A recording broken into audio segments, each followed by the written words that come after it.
Yeah, this is the Book of Judges. I really don't like this one. You know, I thought I would with the Samson tale and all, but Judah takes over, calls his brother Simeon, to help fight the Canaanites. Battles, they jump back and forth, battle to battle to battle, chopping off this guy's toes and thumbs. Okay, things were out of control again. The people, all of a sudden, they're all doing what they want again. Ehud stabs this fat king of Moab. People of Moab destroyed. Just like books, like it jumps. I mean, when you read it, it's like annoying. It's like you're trying to, keep up with the names and the happenings, and it's like too choppy. It's like all over the place. Terribly written book. Then Barak is chasing Sisera. Jahal kills Sisera, king of Canaan. Okay, as the guy was sleeping, she acted like she befriended him, and she put like a nail through his head, right through his temple, through his head. It's like the story of Rahab, but instead of you befriend somebody, she was nice to them. She befriended this guy and killed him in his sleep. Yeah, you got to read 527 and 530. Horridly written. Back and forth, peace for 40 years. 7 years on the hand of Midian. He questions God. Why have God forsaken me? Where are the miracles we heard about? God put oh my God. Just for example, just look at this one part. This is 7:4. It starts off good, but then just watch how it gets. I know a lot of the Bible's confusing like this, but this book was like exceptionally bad like this. And the Lord said unto Gideon, the people are yet too many. Bring them down unto the water, and I will try them for thee there. And it shall be that of whom I say unto thee, this shall go with thee, the same shall go with thee, and of whomsoever say unto thee, this shall not go with thee, the same shall not go. I mean, whoa, man. And look, 8:5, and he said unto the men of Succoth. Yeah, that about says it all. This book sucketh. I'm only kidding. I'm being a little hard maybe, but compared to the other books, this one sucketh. Alright? Okay, yada yada, right? 13:24. Here's where it gets somewhat interesting, but still annoying. And the woman bare a son, and called his name Samson. Here we go. This might save this book. The child grew, and the Lord blessed him.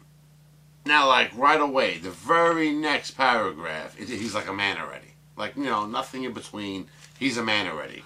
And apparently, he's like a real doofus. Real strong, but a doofus. He saw a girl he liked. He tells his parents, me like her. I want her to be my wife. Okay. And not even the same group as him. So I thought that was forbade. You're not allowed to go out with each other. All right. Then there was something about this riddle. They had 7 days to solve the riddle. His wife betrayed him and told him the answer to the riddle. And real confusing, man.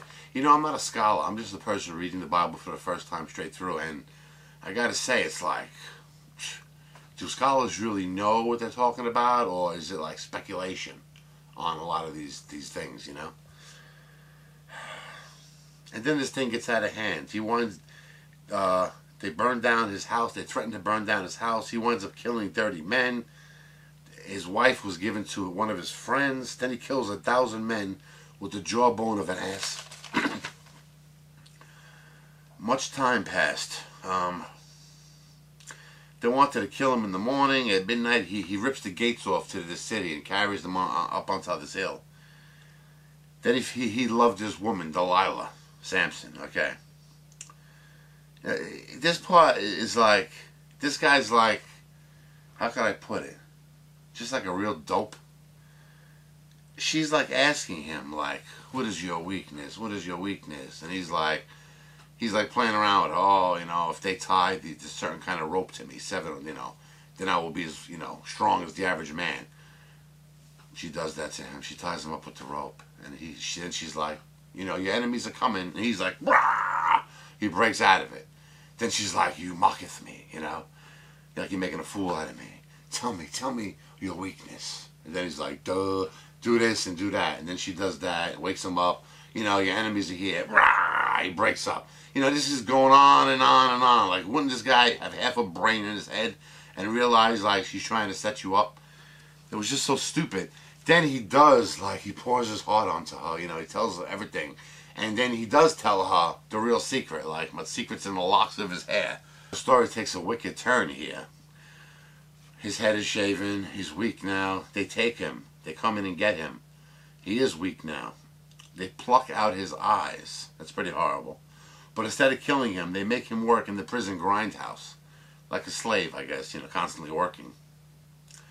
But his hair was growing back during this time. Like I said, it jumps around from, like, you know, really fast. Like, I don't know, it doesn't really explain how long the time period he was working there, you know.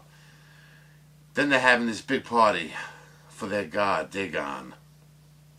Okay, and for fun, they took him and they chained him, like, you know, between these two large pillars. And they're all having their party and laughing. There was even people up on the roof. There was more people in this room than, it says later, than all the people he ever killed in his life. Well, there was more people at this party and in this building. Then they, like, prayed for the Lord, you know, for strength. Like, give me the strength, like, you know, he wanted to avenge himself. And sure enough, the strength filled him, and supposedly pulled with all his might. And the two pillars came in, and I guess they were the main support beams to the structure. The whole place caved in. Every single person died, including him. And like I said, it said more people died that day than he killed in his whole life. So that was a cool, like, it turned out to be a cool revenge story. But when you read it again, it's just like jumps around so fast, man. In those days, there was no king of Israel. Every man did which was right in his own eyes. Those people, I don't think there was much right in their eyes. Bible contradictions. Yeah, it was strange, though, that one part.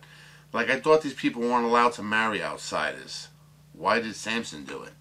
Like, he wasn't, like, in trouble for it. Or maybe getting his eyes plucked out was punishment. I don't know. But like I said, I'm really enjoying reading this, but this book was, like, too much, man. It was too, like, choppy. Not enough explanation. Like, sometimes the Bible's, like, so much explanation. You know, like in Genesis, all of creation goes by like that. You know, and then some stories are, like, so pointless and there's, like, really nothing to it. It's, like, drags and drags for pages. It's just very, I don't know. But again, it shows, I guess, the different writers. Like, I guess they all have their different styles or whatever. But I'm looking forward to Ruth. 3 pages. See ya.